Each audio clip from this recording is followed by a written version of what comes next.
The first commandment out of the Big Ten, written on stone by God, thou shalt have no other gods besides me. I was looking at it in Hebrew, and it actually says in Hebrew, literally, thou shalt have no other God's face. So we know about FaceTime and Facebook, and God is saying, no, have no other God's face. Have no other God's image in your face. So if you spend a lot of time with God, it's like if you spend a lot of time with certain people, you become like those people. So if you spend a lot of time with God, like Moses did, his face shone. So it's like, have no other God's face. That's the first commandment.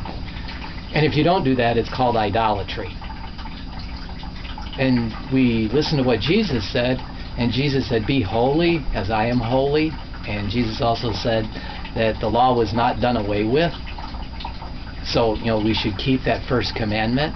But then Paul comes along later, and he says that covetousness is idolatry. Covetousness, that 10th commandment, which says, thou shalt not covet thy neighbor's house, thy neighbor's wife, thy neighbor's manservant, thy neighbor's maidservant. That's covetousness. And Paul comes around and says, well, that's actually idolatry too. So the first and the 10th commandment are basically the same. So they connect like in this great big circle. And I was talking to a friend, and she says, yeah, actually Hebrew thinking is circular. It's not straight line like Greek.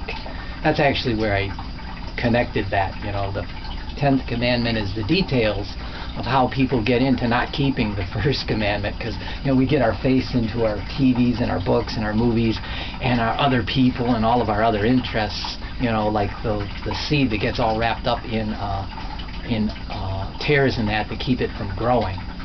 So the first commandment and the 10th commandment are connected. They're both idolatry according to the scriptures. So in that sense, the Jew and the Greek, they can actually are in agreement on what basically life is about.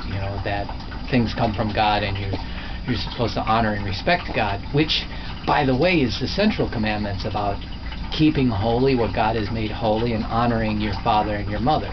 The central commandments, the fourth and the fifth, are about honor and keeping holy what God has made holy. And your parents are, when you're a little kid, you think they are God. So it's really fascinating how all of the 10 commandments actually fit together in this great big picture. And if you understand Hebrew thinking and Greek thinking, or if you're just thinking, it's one great big package. So the Jew and the Greek can agree on the basic things about worshiping God. It's fast. I was talking to a Christian friend this morning, and she also